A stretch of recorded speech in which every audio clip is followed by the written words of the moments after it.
Hi YouTube, welcome back to my channel, or welcome if you're new. I'm Channie, and today we're watching another Casual Geographic video, and it's the animals that got the middle finger from evolution. This will be interesting to watch. I wonder how many animals he will mention, and also if I knew any of these facts.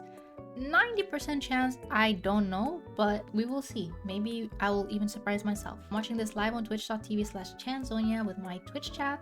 Look at them saying assemble and YouTube. Hi YouTube. But yeah, if you would like to join us, do so if you have the time. Love to see you there. But yeah, let's get to the video. Evolution is she named Emily. That's Whoa, it. That's the whole what? intro. Don't get me wrong, the concept of evolution's What pretty did Emily cool. do? It's the reason giraffes get to flex their high in the entire animal kingdom. But there are just times where I still think it's so crazy that giraffes are real but not unicorns. Well, I mean, if you don't consider rhinos unicorn, but you know, let's think of like, you know, the unicorn, like a horse with a horn, not, you know, a rhino. Like that's crazy to me. Like long neck makes more sense than just adding a horn on a horse. That is crazy. nature and evolution decide to team up and absolutely hoe an animal's entire existence. So here are 10 animals that I personally think got done the dirtiest. Okay, nice. It's not exactly in order, but obviously some animals are going to get violated more flagrantly than others. And I say that because if this list were actually in order, the octopus would probably medal at the Oppression Olympics for, well, let me explain.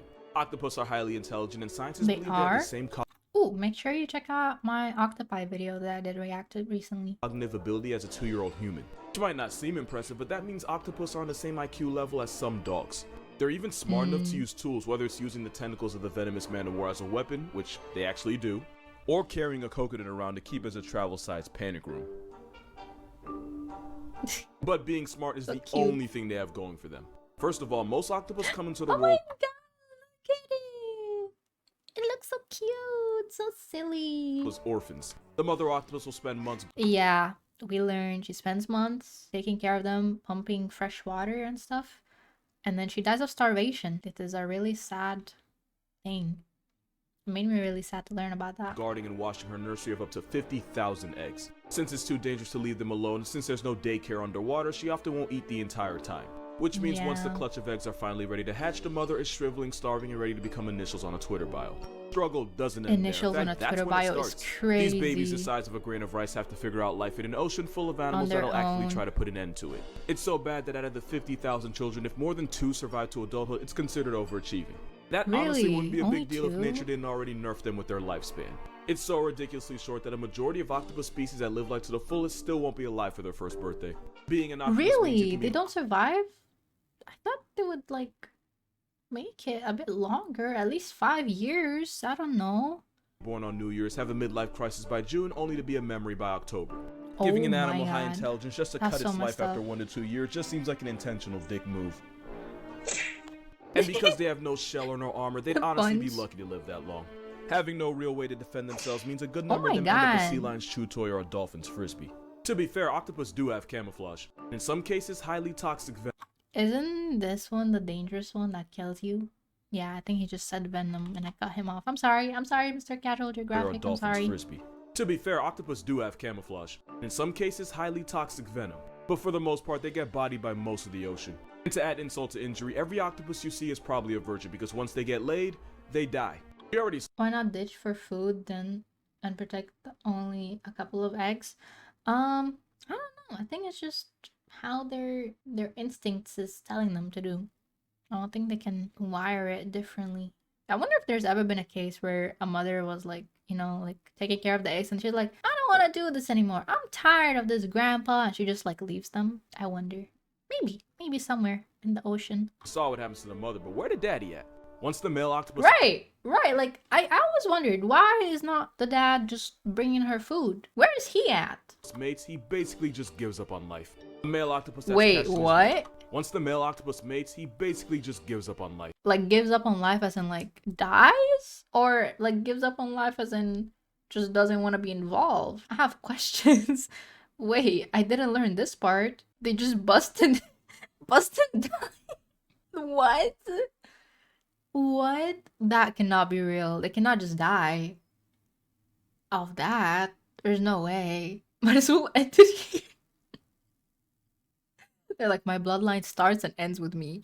A male octopus that's catched in his V card will swim around catatonically until he either gets torn apart by predators or dies of starvation as his body falls apart due to senescence. Not like it really. What is that? The condition of process of deteriorating. Matters because most female octopus are bigger than the males, and sometimes they'll attack and cannibalize him during. But one thing's for sure, if his date doesn't put him out of commission, his post-nut clarity will. Octopus don't live long. So it is. That does kill them. For the months they're alive, their entire existence is a jihad. Now you know why Squidward couldn't give a if a paid him. But at least with the octopus, it just seems to be really bad luck. They may be a victim of circumstance, but at least you get the idea that nature didn't go out of its way to screw them. Not like with this bird. Kiwi bird is probably the best proof that Kiwi evolution ain't bird. perfect. This tiny bird. Alright, we're moving on to the next animal. But that was... Damn, I didn't know about much about the male octopus there in that process. That's insane. Is actually part of the rat rat Kiwi bird. And this I know of this ostriches, bird. emus, cassowaries, and the rhea. But unlike its Wait, rat, what's Kiwi bird is probably the best proof that evolution ain't perfect. This tiny bird is actually part of the rat type family. And this cookout includes ostriches, emus, cassowaries, and the rhea. But unlike its bigger cousins, this bird that shares its name with a fruit is about 18 inches tall and no more than 7 pounds. He's tiny. It's kind of like having cousins 6'3", 6'4", and 6'6", yet you came out looking like Tory Lanez. Like your family's small enough to fit in an NBA locker room, yet you get it from a chair and stay the same height. But of course, nature wasn't done screwing with this bird because like its relatives, they can't fly. Totally flightless, and despite being related to ostriches, a Jurassic reject, and a bird that literally won a war against Australia, Kiwi's about as defenseless as the fruit that got named after it. Basically, you're looking at a bird that can't bird. The kiwi is such light work that they can only survive on islands without any mammalian predators because they're really a couple stray cats away from being put in the history books. So it just stops. And somehow, that's not it. Because nature shrunk everything about this bird. Everything except the eggs they have to push out of their body. Oh my god! That has to kill it. There's no way it's pushing that big of an egg. There's no way. It dies right there, don't it? It just dies as soon as it births one egg, right? Because there's no way. What? Oh my god. Everything about this bird. Everything. Like, look. It's double the size of it. Or, no. It's like half the size of it. Oh my god. Except the eggs they have to push out of their body. Despite being about 60 times smaller, kiwis have to deal with eggs nearly the same size as an ostrich's. And at 20% of its body weight, that would be like the average woman birthing a 35-pound baby. With the same equipment. It's such a hell to live that the egg actually rearranges the bird's organs and stretches its rib cage. There's too many things wrong with them for me not to think nature had serious beef with this bird. Especially when you realize the kiwi's closest ancestor was the elephant bird, which was about 10 feet, 1,600 pounds. What? So yeah, they got nerfed bad. At least they didn't get hit as hard as, say, the sloth. For being completely honest here, the sloth has almost nothing going for it. Because they insisted on eating nothing but leaves, their diet makes them one of the slowest animals on the planet. Because they physically can't afford to spend energy they don't have, because going into debt would mean death. It's to the point where baby sloths have to quite literally hold on for dear life, because if it falls to the jungle floor, the mother likely won't waste the energy trying to get it back. And that's because if you're a sloth, leaving this tree is the most dangerous thing you'll ever do. Sloths only poop about once a week, and when they do, they'll climb out of the tree and get on the ground to do it. Why they don't just drop a deuce from the trees, I couldn't tell you. Nobody knows what goes on in their heads. But this means about half of all sloths. Oh my god, that looks cursed. That looks so terrifying. Involve getting clapped on the toilet like Elvis. One thing sloths have going for them is that they're so mind-numbingly slow that algae actually grows on them, giving them free camouflage. But there's a catch. There is always a catch. When one of your biggest ops is an eagle with quite literally some of the best eyes in the world, wearing a moss blanket isn't going to amount to too much. Yeah, and you know evolution was actively with them because sloths are actually really good swimmers and can hold their breath for 40 minutes longer than dolphins and seals. But it means almost... Okay, this is really news to me. I had no idea they could swim. I just thought they're always on trees. I didn't even think they go on the ground, to be honest with you. So them having to go down on the ground to poop is hilarious, but I had no idea they swim. When most of the time they go swimming is by accident when they fall out of a tree. And that weak-ass doggy paddle might save them from drowning, but it won't save them from getting murked by an anaconda or a black caiman. But the really sad part is, sloths could actually be way better than this. Its close relatives, the armadillo and anteater, are able to put the same claws that it has to good use, and anteaters have even been known to swing on jaguars. You have a homicidal vacuum cleaner that has put jaguars and people in coffins. And then you have a moss blanket with a face. Just like the kiwi, the sloth used to be better than this. Megatherium, aka the giant ground sloth, was in the same weight class as elephants, and they actually knew how to use those claws. So much so that if Ice Age were realistic, Sid would have worn Diego's ass like a fur coat. But its massive size ended up screwing it in the end, as they basically got hunted into oblivion by humans, leaving us now with oh my god, humans again, always at the scene of the crime. Brother, can we ever just let anything be? Like, why are we so nosy and always putting our hands where our business isn't? Like, stop it. Defenseless, dead-eyed, slower than molasses algae apartment that we call the Sloth. You know that thing on TV where it's like someone gets a genie that grants wishes but only does so in a way that horribly bends them over in the end, and the moral's supposed to be careful what you wish for? That basically sums up this next animal, because it looks like it got finessed by a genie in one of the most disrespectful ways possible. This is a fiddler crab. Male fiddlers have one giant brolic claw whose only purpose is to get a female's attention. What? A giant claw and then a micro claw is crazy. What is happening here? Crabs choose their mate based on who has the biggest claw and therefore can pass the best genes to her clutch of eggs. The problem is, that is literally the only thing this claw is good for. Because that claw is too big to pick up food, the male fiddler crab can only feed himself with that smaller claw. That massive claw is actually a disability that means the males either eat half the food or take twice as long as the females. The only problem with that is that these crabs only eat during low tide, and the longer the crab spends eating, the more likely they are to end up as someone else's main dish. In the evolutionary arms race for female validation, the male fiddler crab is more likely to end up getting eaten by gulls, raccoons, reptiles, and sometimes even bigger crabs. And since the females enable this by being attracted to the bigger but less functional... They can be blue? Or is this like edited? Because that looks really pretty. Claws, the fiddler is now trapped in a vicious cycle. By preferring males with a trait that quite literally gets them put on a shirt, the females indirectly screw the next generation. Gotta be careful what you wish for, especially if you're this next animal. Because the peacock has the same problem on steroids. We can all agree that the peacock is the biggest flexor in the animal kingdom, and rightfully so. Look at that. And just like with the crab and basically every other aspect of life, bigger is most... Have you guys ever seen the drawing or picture of like a biblically accurate angel? And you know how it has like the eyes and stuff?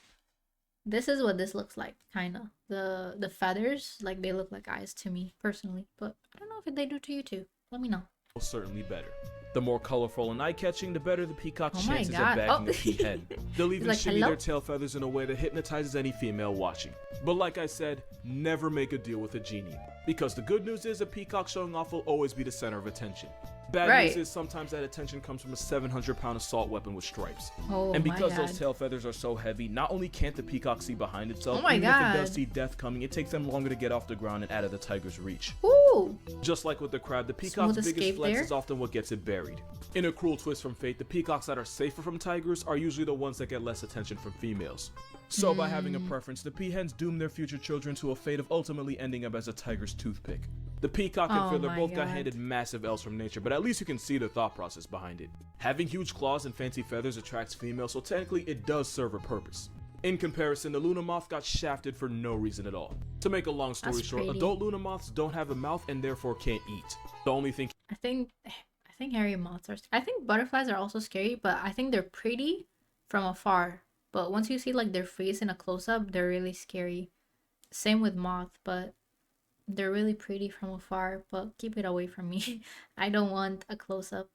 But they look very, very pretty and majestic. Keeping them alive is the energy they stored as caterpillars, but once that runs out, so does their time. Luna moths live for about a week, just long enough to reproduce and doom their children to the same fate of a non-consensual hunger strike. If you ask Google why the Luna moth doesn't have a mouth, it'll tell you because its only purpose is to mate. Which is really nature not giving a fraction of a about them. Yeah, that's cruel. Question is, what could possibly be crueler?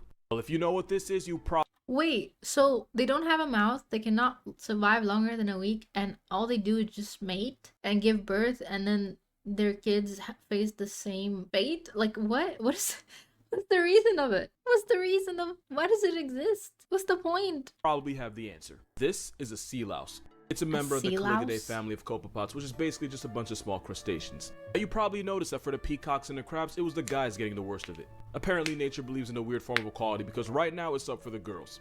The horror show starts when a male sea louse kidnaps a much smaller female and then forcibly drags her into what I can only describe as a crustacean sex dungeon, where he can have up to 20 other victims also trapped. It's at this moment where this movie loses its rating because the male will forcibly impregnate every last female in his burrow, and this often involves penetrating her abdomen. But don't worry.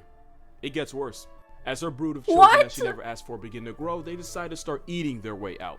Eventually, the mother's body splits open as her nursery of psychopaths rush out of her now mutilated husk of a corpse. This might be one of the only times where the babies abort the mother. She doesn't even really get to give birth, her children just bring her death. You might be wondering why evolution would even give this nonsense the green light. Well, the newborn sea louse are entering an ocean full of danger, and having a full meal before they make it out on their own apparently increases their chance of survival. And by cannibalizing their own mother, it's basically a home-cooked meal. Somehow, this isn't even the worst birth on this list. That title belongs to the How worser can it get than this? What are we doing? There's still 5 minutes left. How can it get worser? What are we doing? What about hyena, because straight up death is actually better than what they go through. Female hyenas evolved a pseudo penis that's so similar to the real thing, it's actually difficult to tell males and females apart. This is actually a female.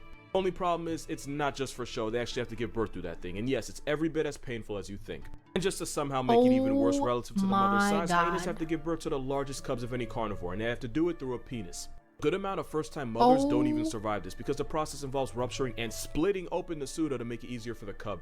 But the cubs don't get it easy either. About 60% of hyena cubs will suffocate on the way out and become past tense before technically even joining the present. And you would think, because this directly affects the mother and the cub, that evolution would have patched this. But apparently nature and Lion King have something in common when it comes to doing hyenas dirty. But if we're talking about an animal that got done dirty, this picture kind of speaks for itself.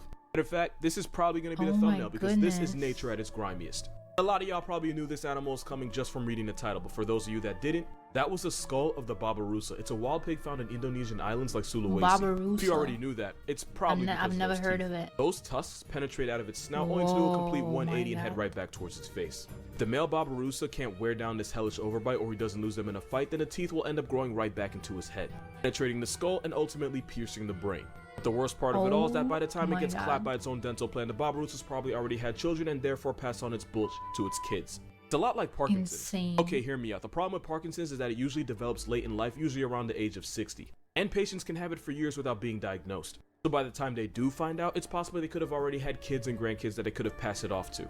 See the problem, right? The only good thing is that it's somewhat rare for a child to inherit Parkinson's from their parents. The babarusa, not so lucky. And as long as females find big tusks attractive, and as long as the tusks only murk them after they've had babies, this pig is going to be screwed eternally, and evolution can't even stop it. But when you talk about being sodomized by the fleshy phallus of nature, you're probably talking about cheetahs. If you watch Tier Zoo, if you're watching this, you probably do. You probably heard him say that cheetahs are F-tier garbage that either need to be buffed or just vaulted out of their misery. I love cheetahs, I really do. I love cheetahs. I was about to say, I think they're so cool and so pretty. Look at it. I love big cats. Big cats are so rar. But yeah, I probably must watch that cheetah video, because what do you mean?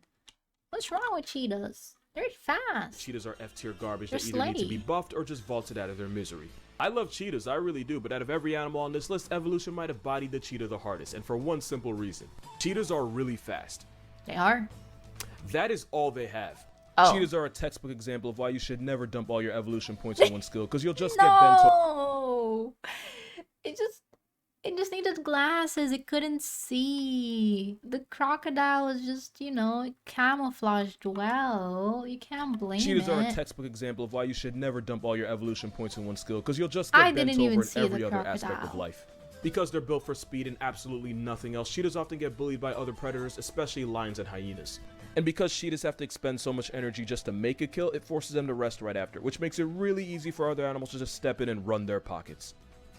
Damn. But for real, if you're a cat and a bird that literally only eats the dead is able to run you off, you got a lot of problems. Worst part is, cheetahs could easily avoid all of this. Leopards are also lightweight, solitary hunters that occasionally get their food stolen, but they're able to carry their kills up in trees where they can't get harassed by scavengers. But in the evolutionary race for speed, cheetahs evolved non-retractable claws to use as cleats to keep traction while running. Which is why cheetahs can't climb trees, so they gotta get violated on the ground. Cheetahs are such pushovers that one hyena can successfully rob several cheetahs right in their face and then dare them to do something about it. Cheetahs compromised everything for speed, so now they get to speed run through life. About 70% of cheetah cubs born in the wild will be 6 feet under before their first birthday.